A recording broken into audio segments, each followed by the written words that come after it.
a being that precedes anything, has always been there, always will be there, and brought everything else into existence. And that's what we call God. That's point number one. Point number two, that this entity, this reality has no flaws, is not lacking, and is perfect.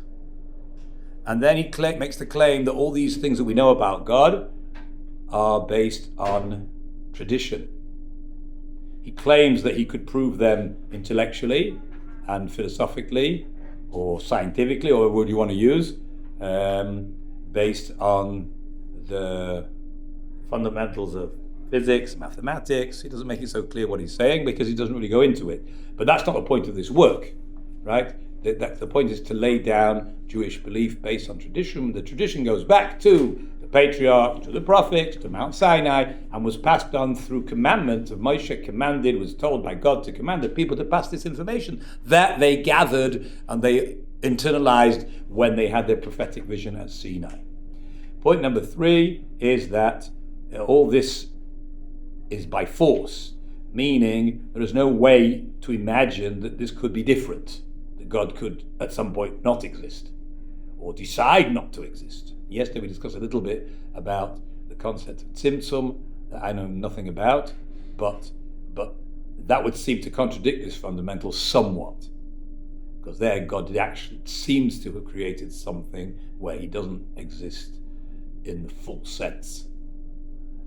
And so, I mean, that is something strange that God's able to do that, right? But if you could do that, why couldn't you just keep doing that and do it more and more and more? Anyway, that's number three. Number four is that he's not dependent on anybody else or anything else, and he doesn't need anybody else's prayers or help. Number five is the point that we're up to, which is that God is simple. Simple means you and your memory and your imagination and your desires and your thoughts and your knowledge are all separate aspects about you, all function as different parts of your brain. And although God has all these aspects, that God thinks and God decides and God feels and God is wise, and but all these are not different aspects of God, and they're all one thing. Now, what that means, we don't really know, says the Ramchal, because we're not able to conceive of something that we don't have awareness of it. We don't see these things in the physical world that relate to it. Everything physical is parts, and different aspects that come from different parts, and not just one thing. One thing is not an expression of knowledge, thought, desires, decisions. They're all different things. That's what we experience. So think of just like one blob, so to speak, that has all these things. It's something that we don't experience. And things we don't experience, we can't have words or ways to imagine them in our brains. How do we know it then? Because we had an experience which was not physical. That non-physical experience that we had as prophets at Mount Sinai made us aware of this being true. And then once you know it's true, you can then report it to other people, even though they will have the same problem that you would have had because they didn't have this experience.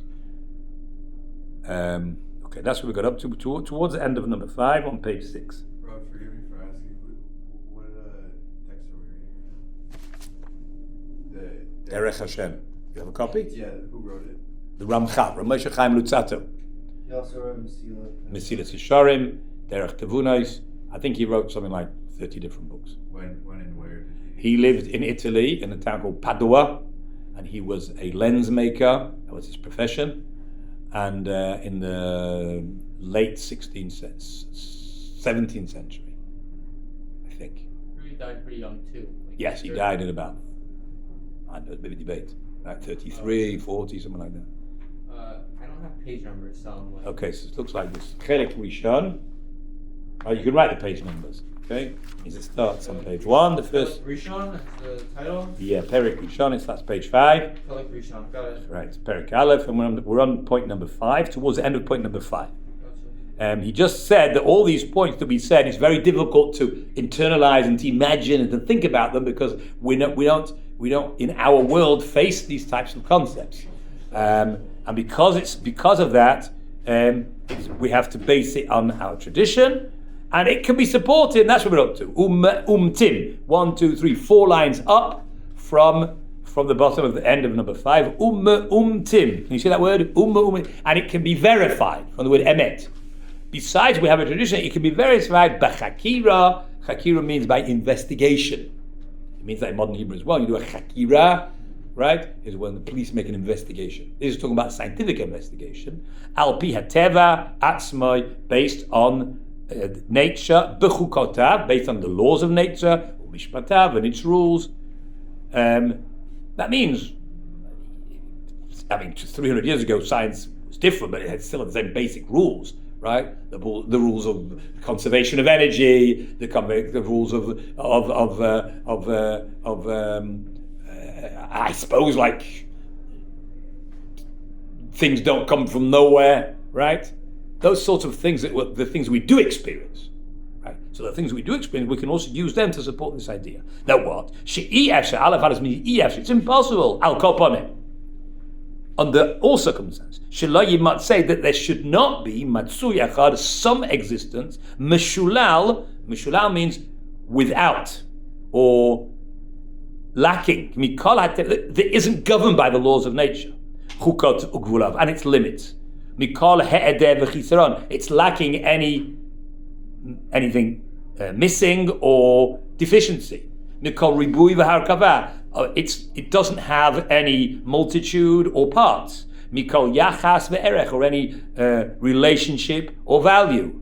It's saying there has to be something that brought all these things into it. The things that we think, which are made of parts, and there's many of them, and they're not perfect, and they have limitations. All those things must have been brought into existence by something that's not got those limitations. Umikol mikre habruim, and all the things that happen to things that are created. If things that are created have limitations, then what created all those things? The thing that created all things, something that doesn't have those limitations. This reality must be the cause, the true cause, for everything that's found, this the born out of them. If you didn't have that reality that was not limited by all these limitations that physical and created things have, then mitziot hanimtzaot, the reality of that which is found, that we see, and their continued existence, hayabilti afshari, would be impossible. So the only way you can have the things that we have is that things don't create themselves. There must have been something that's not created, that is not limited, and brought all these things into existence. So that philosophical argument, right, is in short, the philosophical argument that supports the tradition that we experience the same thing at Sinai. Okay. Number 1, and the last one, the sixth thing that it's important for us to know about the reality of God, that this thing that exists, Yith Barak Shema, which is his name should be blessed, that's what we say after God, Mukhrach Shiyeh Echad. It has to be just one, there aren't two of this thing. Pirish, it's impossible, Shiyimatsu Mitsuyim Rabim. There can't be lots of things, Shemitziuta Mukhrach Me'atzmo, that their existence is by force exists. There must only be one. This perfect existence wouldn't be perfect if there had to be something else. There can only be one of them. And even though it's true that other things do exist, they can only exist because this one thing brought them into existence through his desire. So that if the result is everything else that exists, the universe and all the planets and all the stars and everything, all the people that exist, teluyim ba, depend on him, v'la mitzuyim. I think there's a printing mistake here. In the other editions it says not mitzavim, which are from the word tzav, but mitzuyim from the word matsui. They do not exist on their own. The only thing that has this reality that we described the first 5 points is one God, and there's nobody else, nothing else, and everything else is depend on their reality on this existence. In short, nimtza kalal hayidiyot hashurashiyot ha'eleh.